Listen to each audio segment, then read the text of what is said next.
Now starting. All attendees are in listen-only mode. Hello, everybody. Good afternoon or perhaps good morning your time. Thank you very much for joining us today to this webinar on the guidelines for providing product sustainability information. Upfront, a few technical organizational things. So as you can see here on the screen, you are all muted so that we can avoid any background noises. We will go through a presentation in the first part of the webinar, but there will be a Q&A in the second part, and then you can raise your hand. There's a button next to your name that you can see, and then when we call you up for a question, we'll also unmute you.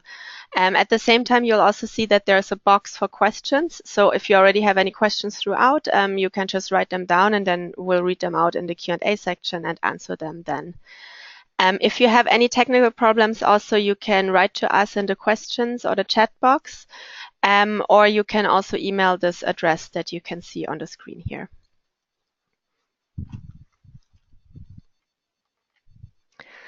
So I will start the presentation. My name is Bettina Heller and I work for UN Environment. My main role here is to coordinate the 10YFP Consumer Information Program, of which the guidelines are a part of. So we'll get to that in a second. I will, after my speech, hand over to Regina from the International Trade Center. And then we will hear a testimony from one of our working group members, which is Betterfly Tourism, and Hubert Vandeville will speak for them. And then finally, Fernanda, who is also working for UN Environment, will let you know more details about the road testing process. And then we'll take questions from you, and we look forward to discussing with you. First of all, I would like to start with giving you a very quick background about the 10YFP Consumer Information Program. The 10YFP, for those of you who do not know, stands for a 10-year framework of programs on sustainable consumption and production. It is an outcome of the Rio+20 conference, and it is a UN-wide initiative which brings together many partners worldwide from private sector, public sector, NGOs, academia.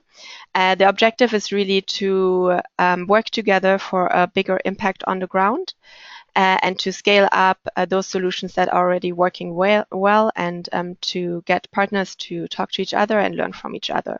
So this is also what we're doing in the Consumer Information Program, which is co-led by the Environment Ministries of Germany and Indonesia, as well as Consumers International.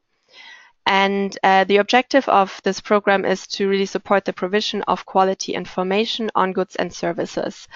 So the guidelines in that sense are really a key output of the program and were also developed because stakeholders that were interviewed worldwide when establishing that program said there is a need for global guidance on what is, so to say, good consumer information. So this is why we embarked on this journey. You can read more about the Consumer Information Program and also the other outputs at that webpage that you can see here, which is sepclearinghouse.org.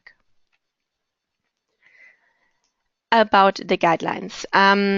So here you can see the cover picture of the guidelines, which I believe many of us can relate to, the sort of confusion you often face when not only in a supermarket, but in general when trying to take a decision on which product to buy or how to use it and how to make sustainable choices.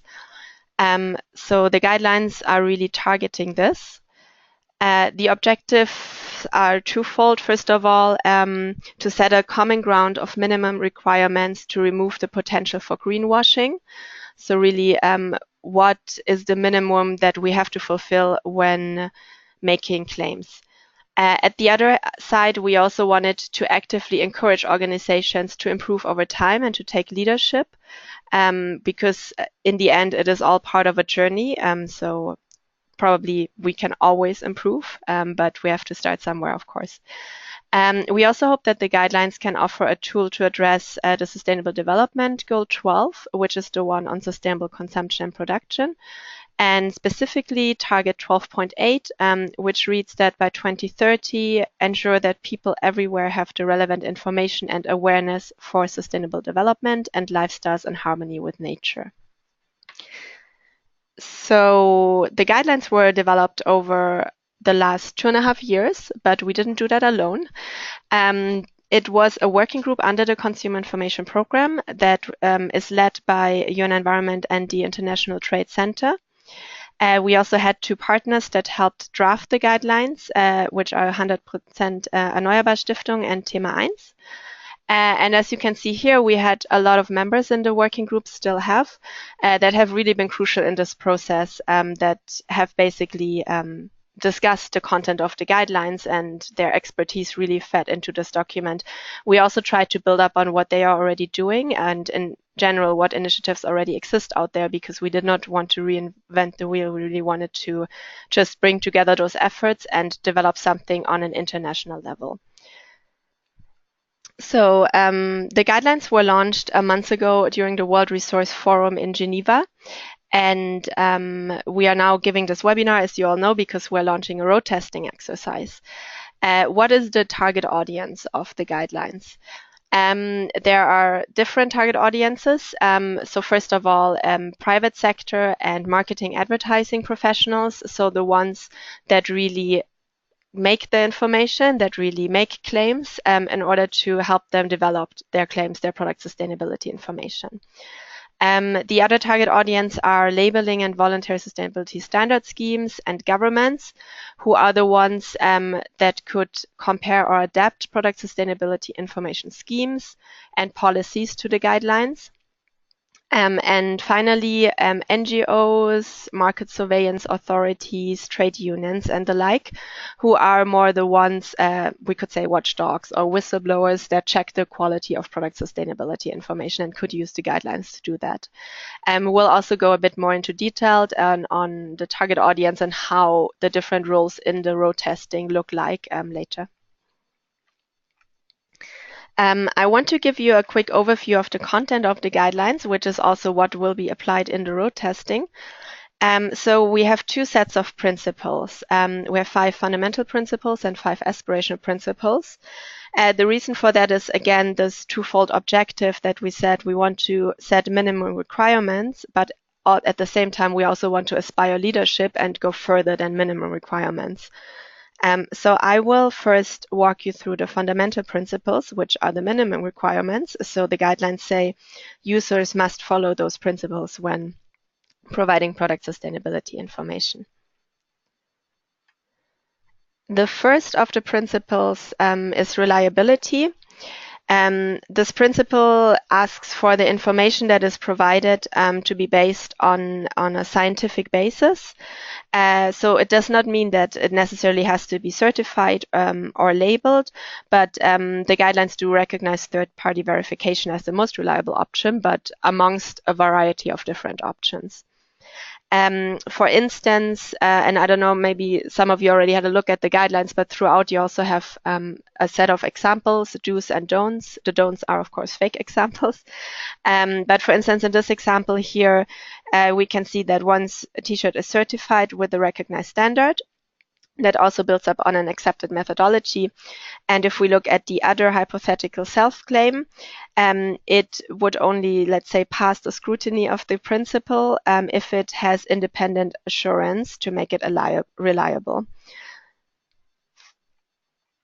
The next principle is relevance. Relevance is about talking about major improvements in areas that matter. So what does that mean? It means that all significant aspects have to be covered to avoid burden shifting. So we should not highlight one product characteristic that actually is not very important to the overall sustainability performance of the product when there are other impacts that are actually not good. The principle also speaks about going beyond law compliance. So for instance, here in our don't example, you can see a fake ozone-friendly label. And the guidelines would say that this information is unnecessary because CFC has already been banned internationally. And so it is unfair to stress a product as being ozone friendly when all the competitors already have to comply with this anyway, and it's not a going beyond what is already required legally. The next principle, and I am not going, of course, through all of the points of all of the principles because that would take too long, but just to give you a bit of a taste. The next principle is clarity, which is about making the information useful for the consumer. So there should be an exclusive and direct link. The information should be explicit and easy to understand, and also the limits of the claim have to be clearly stated. So we can look, for instance, also at clarity in a sense of helping consumers to understand the role that they can play in terms of impact of their consumption. And a nice example is this label you can see under the do here. This is from OPRL, a UK-based institution. And it does not only tell the consumers that the package is recyclable, but also that recycling infrastructure is available locally. So that means that the action that has to be taken, which is please do recycle, is also possible, because otherwise if we're somewhere where there is no recycling infrastructure available, it does not help that in theory the product could be recycled. The label here also specifies different components of the product packaging. So for instance, the box can be and is already widely recycled. The inner tray could be recycled, but the consumer still has to check if the infrastructure is available. But the film, for instance, cannot yet be recycled. The fourth principle from the fundamental principles is transparency, which is about satisfying the consumer's appetite for information. So of course we cannot share everything that all the data and all the research that goes into establishing a claim, because that would just go beyond packaging size in most cases. But also not all consumers do want to see all of the details, and it would only be confusing. But what this principle is saying is that those consumers that do want to know where the claim comes from, what went into it, they have to be able to get that information. It could, for instance, be provided online or through other means of informing those consumers that really want more information. And the last of the fundamental principles is accessibility, which speaks about the claim or the product sustainability information being clearly visible, so it needs to be easily found, and readily accessible, so the claim has to be close to the product and at the required time and location. So for instance, if our claim is about a certain action that is required by the consumer. So for instance, the hotspot for a washing detergent lies actually in the temperature that the consumer uses when he or she washes the clothes, then this information should be at the point when the consumer needs it, so on the package, because this is what the consumer will look at when loading the machine. Yeah, that's it. Then I will hand over to Regina from the International Trade Center, who will walk you a bit through the aspirational principles of the guidelines. Thank you very much, Bettina. Good afternoon, everyone. It's nice to see that we have so many attendees today. For the aspirational principles, as Bettina mentioned, these aspirational principles aim at making information providers continuously improve the ways in which they communicate to consumers. So these aspirational principles are not compulsory to implement in order to have an effective claim. Nevertheless, so users should kind of ultimately aspire to follow these principles. So the first aspirational principle addresses three dimensions of sustainability, namely environmental stewardship, social inclusiveness, and economic issues. So this principle highlights the importance of addressing all three sustainability dimensions without burden shifting from one to another. So the second principle is on behavior change and longer-term impact. It speaks about going beyond just sustainable product production, but also encouraging consumers to act during the purchase, also during, of course, the disposal of products in order to reduce the adverse effects on the environment and society. For instance, Ariel, the company Ariel, placed the message "turn to 30 degrees" on their washing powders to make customers use less energy when doing their laundry. The third principle encourages a multi-channel and innovative approach when engaging with consumers using a combination of different communication approaches. It could be through TV, internet campaigns, through social networks, through claims, not only on products but also additional information on the internet, on the website of a standard or a company. The fourth principle is on collaborative approach to increase acceptance and credibility of sustainability claims through, for instance, involving various stakeholders in developing the claims and standards as a basis for the claims. And the last aspirational principle is on comparability. So in other words, using product comparisons only when it really helps the consumer to make sustainable choices, making sure that comparisons are actually objective. Okay, that's it. Thank you very much, Regina. So now we're very happy to get a testimony from one of our working group members who was involved in developing the guidelines, but who has also already kindly volunteered to go through the template that we are developing for the road testing exercise, and who will tell you a bit more about the service claim that Better Flight Tourism is producing, but also his experience in going through this road testing template and to share with you a first-hand experience. So Hubert, thank you very much for being here. Thank you, Bettina. Good afternoon, everybody. So we developed an environmental footprint for hotel and hotel services. So we developed a footprint with several parts. At the left of the footprint, you can watch the A, B, C, D, E system, a kind of ranking to compare hotels. And at the right of the footprint, you can see several impacts with cursors to explain the amount on the impacts of the hotel. So to elaborate this footprint, we really worked in application of the principle presented by Bettina. The first one is reliability. In fact, we worked with ISO 1440 framework.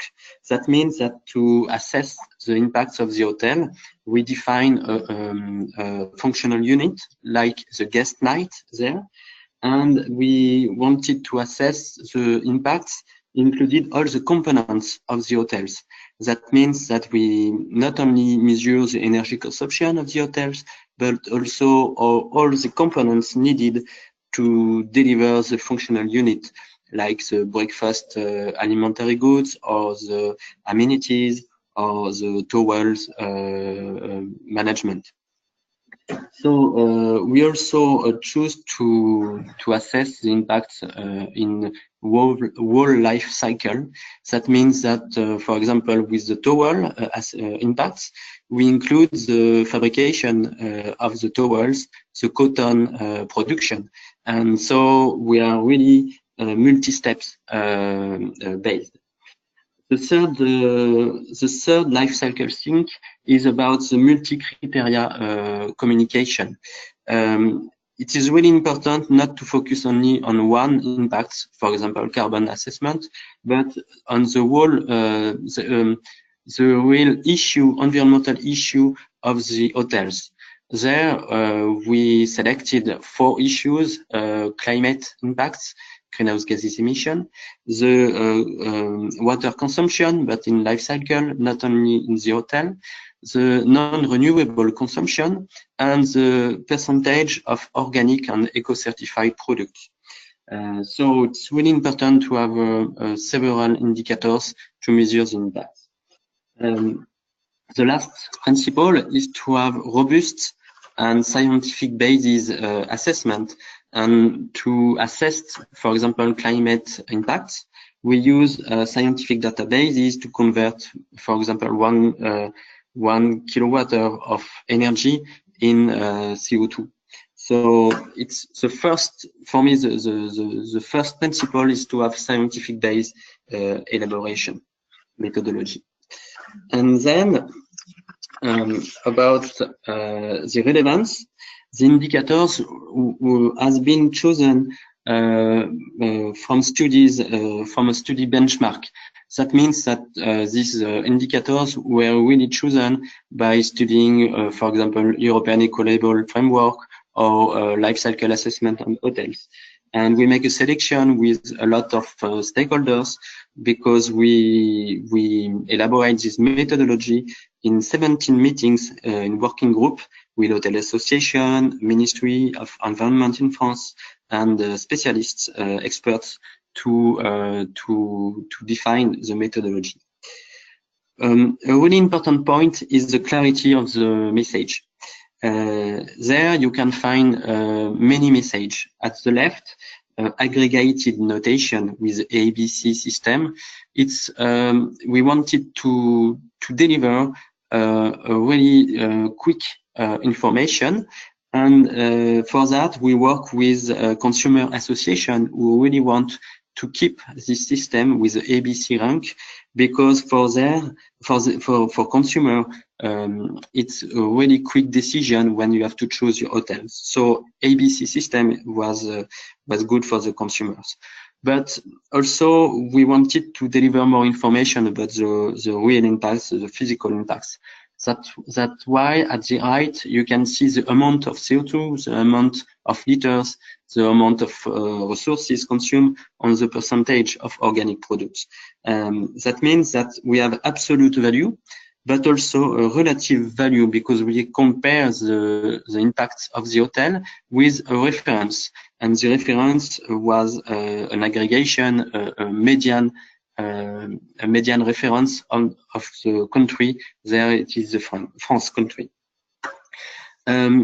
There is also another part we didn't watch here, see here. It's a text part. It's below the graphic information. We give the possibility to the hotel to explain other action or additional indicators.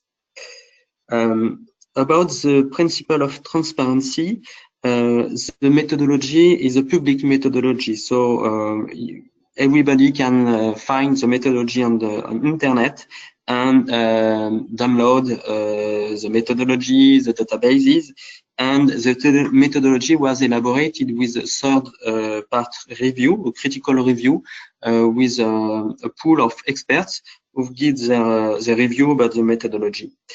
When a hotel make his footprint, we also propose systematically verification to prevent a possibility of miscommunication. About the accessibility of the information, the accessibility is of course sometime on the website of the hotels, but I think it's not sufficient. The next step for us is to put the information on the online travel agency, the distributor for hotels, and now after that, the consumer can have information about the footprints of the hotels. Of course, the footprints is in hotels, participant hotels, in the desk or in the room. One of the maybe one of a weakness of the system is that we are mainly environmental information based. That means that we communicate only information about impacts, not about sustainability, like social issues or economic issues of the hotels. For that, we give the possibility to the hotel to explain with the text all other action or indicators he want to add. About the behavior changes and long-term impacts, when we deliver a tag, a footprint, every time we deliver an action plan to help the hotel to convert and to progress. And also with the ABCD system, we really want to make a progression for the hotels. That means that year after year, he would like to be E at the end. And you can make a progress year after year. You see, you have a year 2013. That means that year after year, you can communicate your progress. About the innovative approach, I think the aim is to satisfy the consumer expectation about the aggregating information, but without reduce the information. That's why we have both system with the letter and the amount of physical impact. And last, about the collaboration, this system was elaborated with a lot of stakeholders, hoteliers, hotel association, ministries, consultant, consumer association. I think it was maybe the most difficult to make a common point of all these actors and to have a really really easy system, accessible system to the professionals. And the last aspirational principle is the comparability. There, it's obvious that with a system, with the ABCD system, the consumer can make a comparison live with a list of hotels. It's really a key point for the consumer association. Of course, if you have additional question, I stay in the webinar for the end of the webinar. Thank you. Thank you, Hubert. And I think maybe just one question we already take now because it is to you and it fits well now. So I'm just going to read it out. It's from Aurélie Guimard, who asks, how did you choose the detailed criteria that you selected to be communicated to the consumers? The text, the hotel choose himself the details he want to add to the tag. And about the indicators, we make a choice.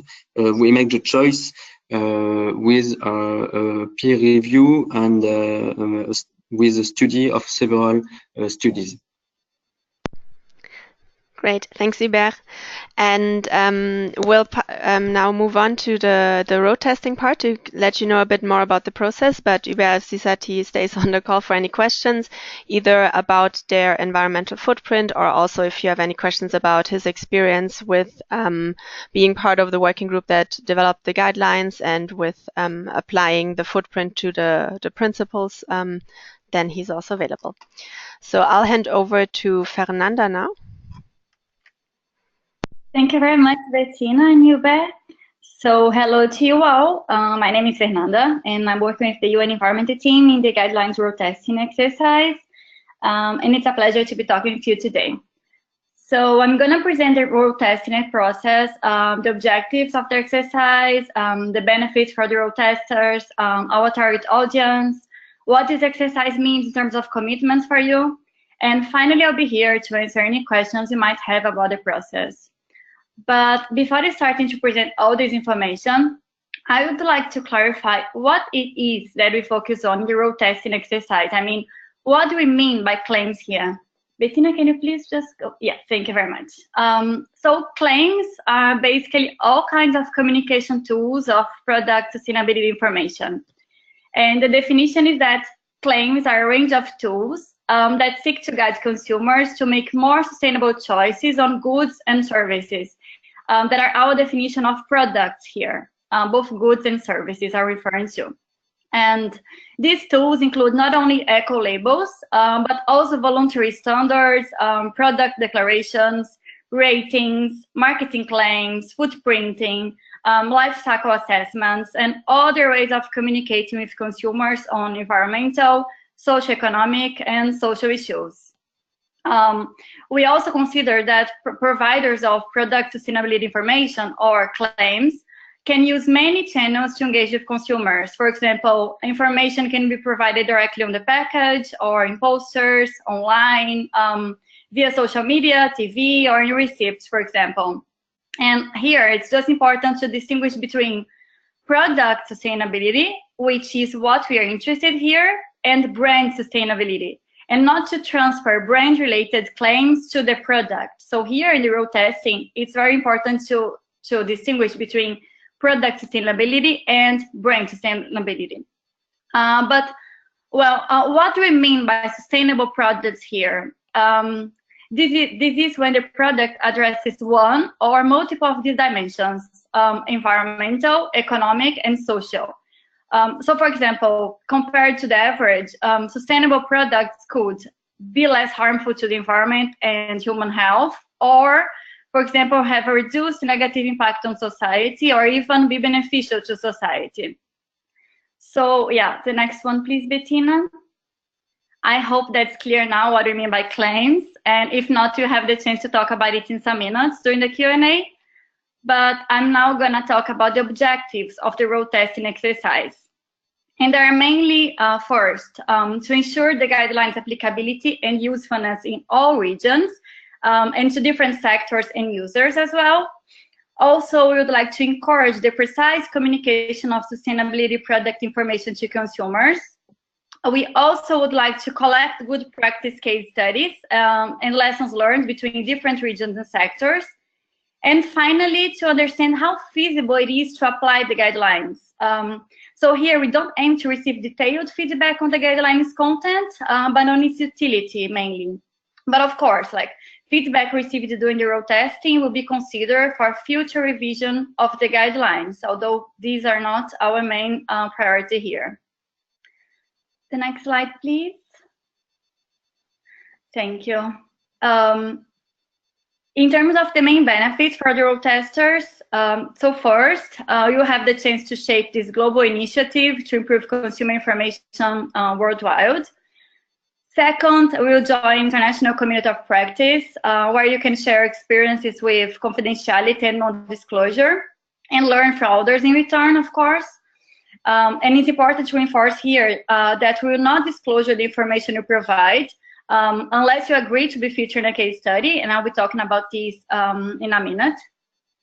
You can also benefit from support to improve the way you communicate our products, and we are not checking if your organization is making mistakes or where making mistakes, but instead providing an opportunity to you to enhance your work. And finally, you have the chance to promote our good practices as case studies in one report that will be launched in the end of the whole process, covering some applications of the guidelines, experiences, and lessons learned. And this is optional to you, actually. And in this case, you draft a case study and share with you for review and approval before publication. So the next one, Bettina, please. Yeah, thank you. So what is our target audience for this exercise here?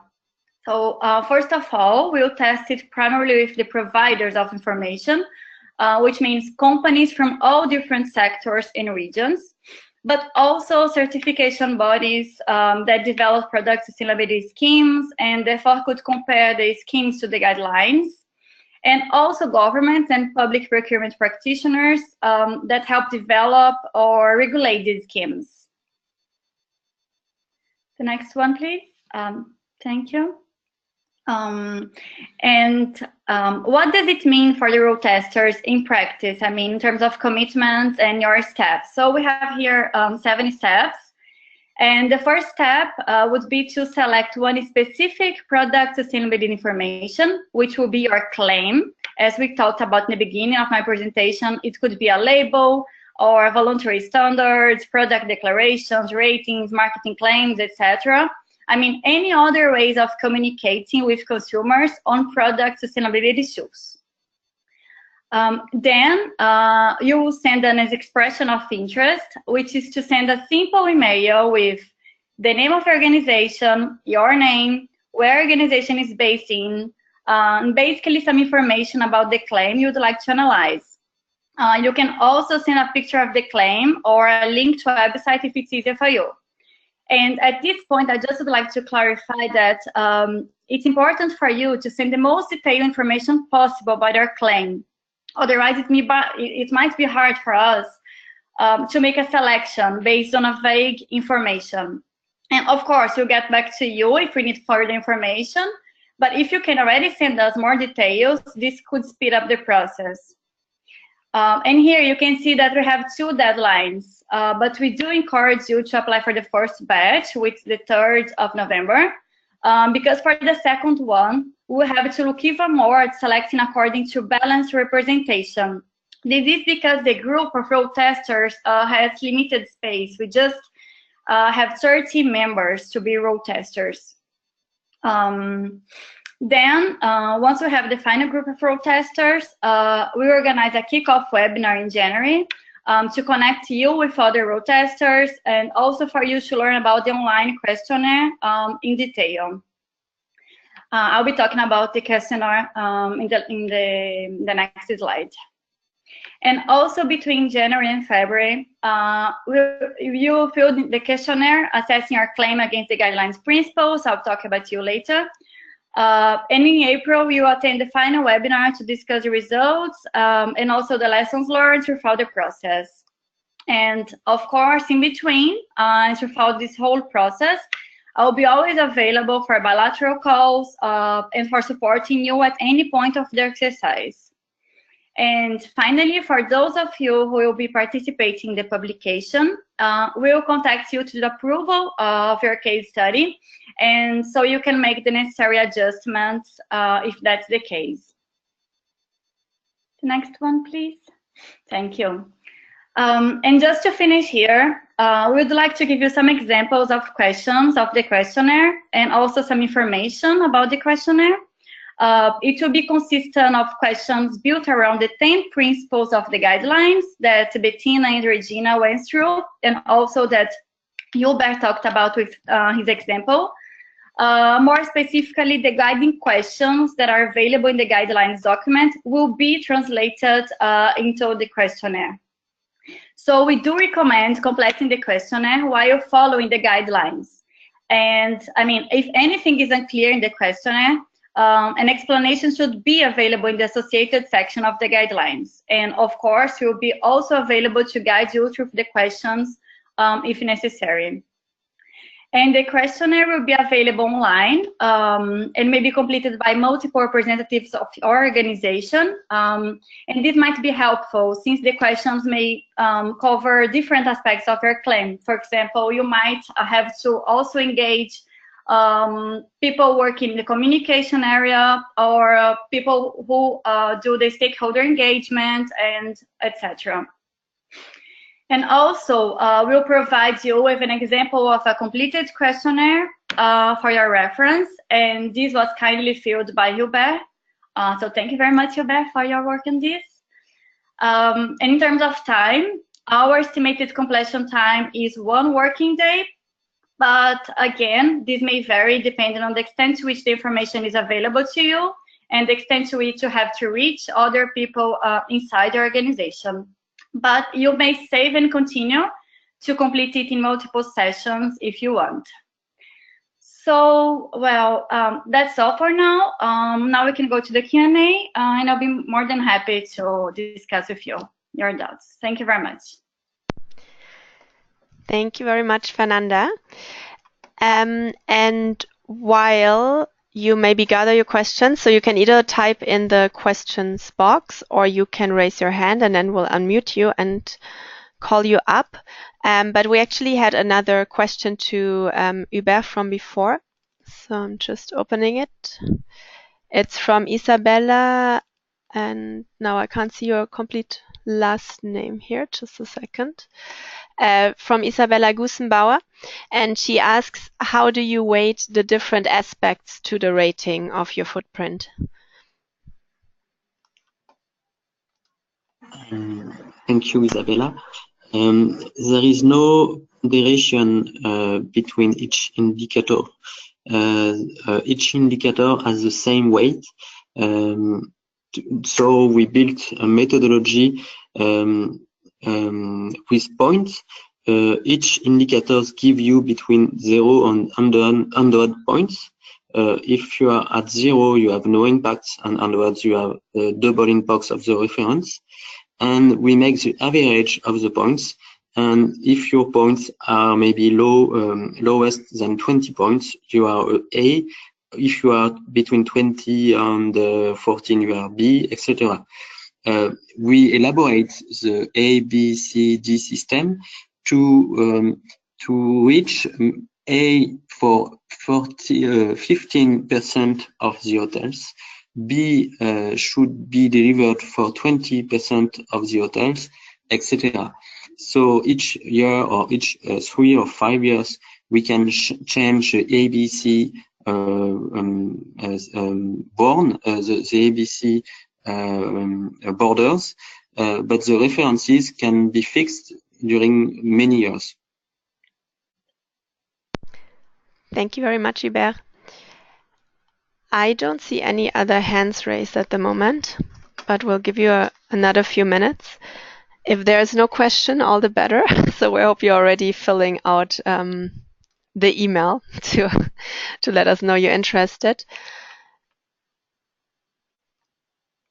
So I just saw another question from Romeo Pavanello, and I'm sorry if I'm mispronouncing names here, by the way, who's asking, it seems that there is a strong connection between the guidelines and the Grinnell exercise. Is that the case?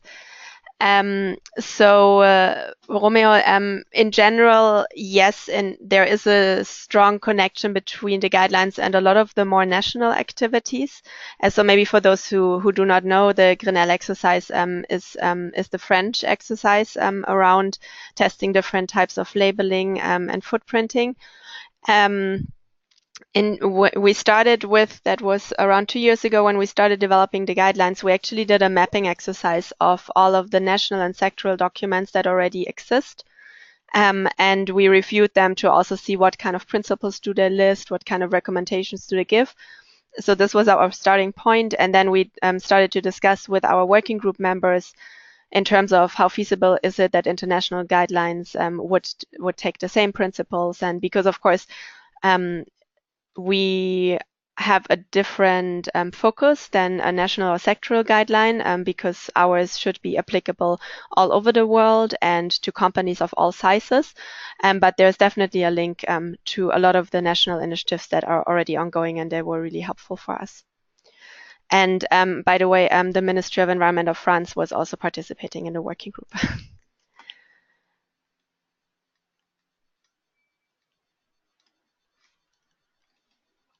Okay, so there is another question from Jefferson Andrade.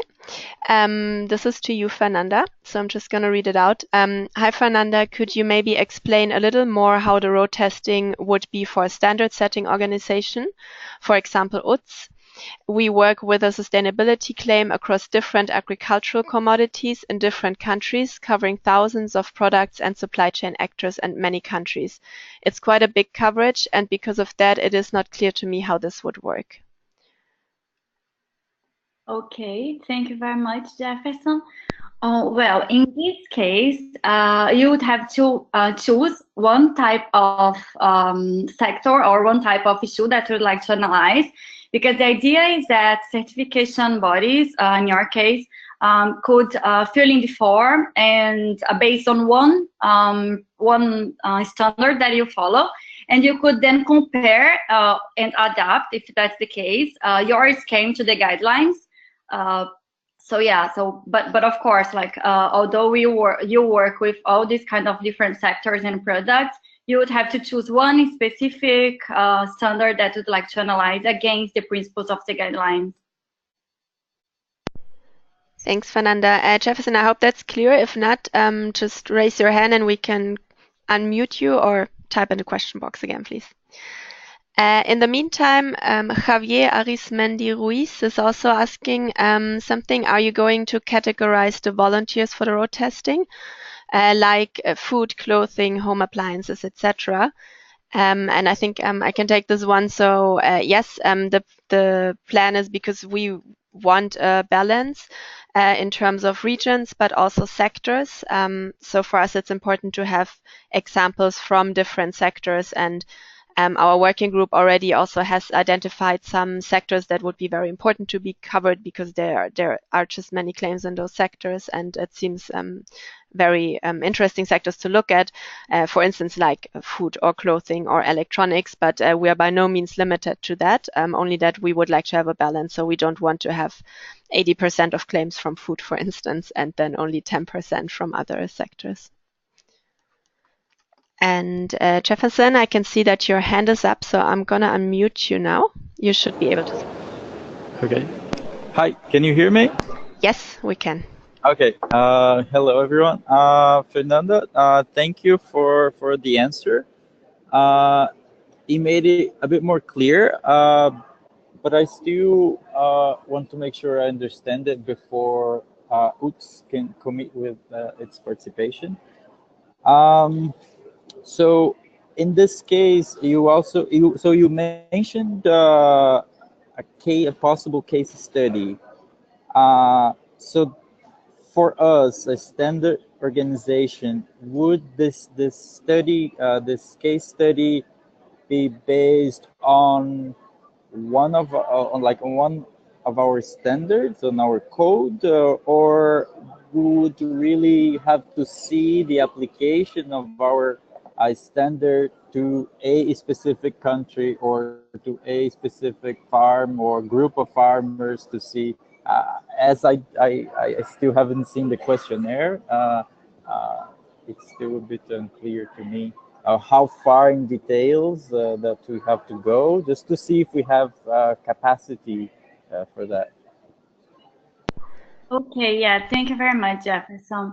Well, about the case studies, our primarily focus on the case studies to the publication will be the providers of information. Well, the companies that are like providing the information to consumers.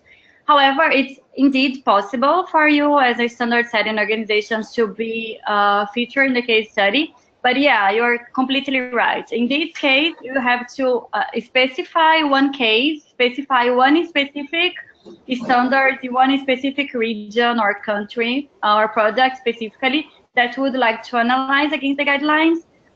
So we could make this case study more specific to one case. But yeah, you're right. Primarily, the providers of information would be featured in the case studies. Although you can also participate in a road testing and not necessarily be part of the publication if it's not your interest. And maybe just to add from my side, this Bettina again, I don't know if you already had a chance to look through the guidelines, and I do not know the page by heart, but for instance, we have one example from the Forest Stewardship Council. In this case, it's just one example on one of the principles. So it's not analyzing each of the principles, but maybe by looking at that, it will already give you an idea of how it could look for a standard from that side. And then you will also see that in their case, they haven't taken a specific, let's say, this paper product we certified from the forest of this country, but it's on a more general level. So that also does work. Okay. Yeah. I just wonder. I just wanted to make sure that we could, in case we don't have capacity to go really deeply into like one case of a farmer or something, to go down to the country level, if we could stay general to assess more our standard rather than a specific case. Yes. Yeah. Can I add to this, Bettina? Of course. Okay, so yeah, this may be helpful not just for you, Jefferson, but for the others who are thinking about the time commitment. Although we say that in general, the estimated time for completion, the questionnaire will be 1 working day. You could just take a look at the guiding questions throughout all the principles of the guidelines and all the questions of the questionnaire will be like most similar or equal to the guiding questions of the questionnaire. So these will be basically the questions that you'll see in the questionnaire. So this can help if you are unsure regarding the time, or if you have enough information to fill in the questionnaire. You can just take a look at the guidelines document, and you'll see that each principle has set of guiding questions. Okay, thank you so much. It's very clear now, and sorry for all the background noise. I'm at the airport now.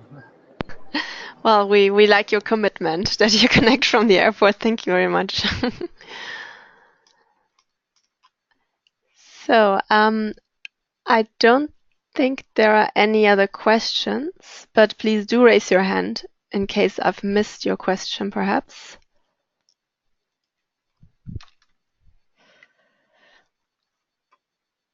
And if not... No, I'm sorry, Sure. because I just saw a question here from Aureli. I'm sorry for mispronouncing your name, but yeah, we could talk offline, of course. I'm gonna send my mail to all of you, and we can arrange bilateral calls if you need it, or just by mail. We're gonna send to you the recording of this webinar with all our mails, so we can definitely have a chat or discuss any case by case you may want. Great. Well, and then thanks everybody for connecting today. That's been really nice. And we hope that many of you will apply and that we'll talk again in our kickoff webinar in January. I mean, yes, we're always there for any questions you have. And really for us, it's also just to build up this community around all of you who are already working on consumer information and doing great efforts, and to help each other to improve the way that we communicate to the consumers in the end. So thank you very much. Have a good rest of the day, morning, afternoon. And yeah, looking forward to be in touch. Bye. Bye-bye. Thank you. Bye. Thank you. Bye.